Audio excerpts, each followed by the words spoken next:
Good morning, BCMS family. Corbin here.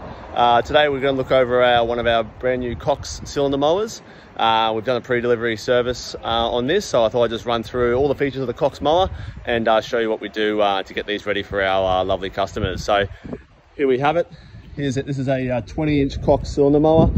I suppose just firstly running through the features of the Cox. You can see here the split reel design, and that reel centralizes the grass towards the center of the catcher.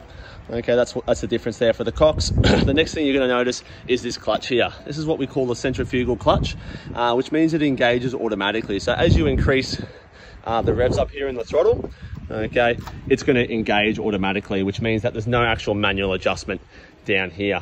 The next thing to note with these Coxes is they also have a rubber rear roller.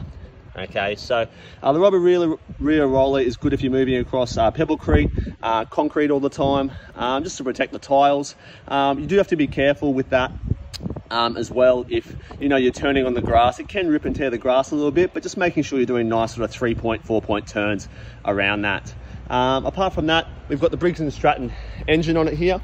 Okay, this is a 750, so 163cc, which is about 4 horsepower. So it's bigger than our normal 270, 127cc normal Briggs & Strattons that are on the 17 inches. So more of a powerful engine to help with that weight dispersal there. Speaking of weight, these are about 80 odd kilos, so nice and heavy to give you that true cut.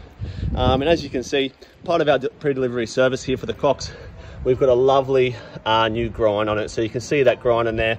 And I don't know if you can just see in there, we've got the bed knife nice and sharp in that top face really as well. And if you look at the amount of resistance here, if I give that one a nice play through here, you can see how freely that spins, and that is cutting paper. It absolutely sounds beautiful. I'm going to start it up in a second and show you how it's all done. Apart from that, we've also got a height adjuster here. You can see simply adjusting this knob, okay, here it is down in there, and that goes from 4 mil all the way up to 30 mil. All right, apart from that, we've got the Cox cylinder mower here, and we're going to give it a start up and show you how it's done.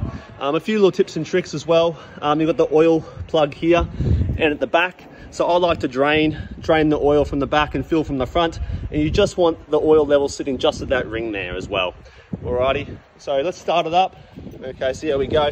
So simple on-off switch. So she's set to on at the moment. Your choke's up the top here, and your fuel kill switch is there. So choke on. Okay, I like to just tick it over just to the first little notch there, and hopefully we'll give it a little pull. Away we go. Starts first time, choke off, and she's going to sit there and idle. So notice this isn't engaged just yet, but as I increase the RPM,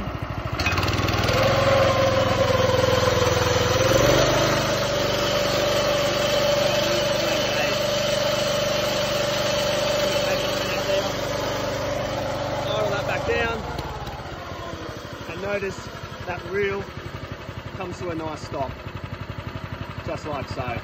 So that's what the centrifugal clutch does. With the Briggs & Stratton, lovely motors. You can see the Cox cylinder mowers here. Great mower. We really love it. Cuts absolutely beautifully. Yeah, happy days.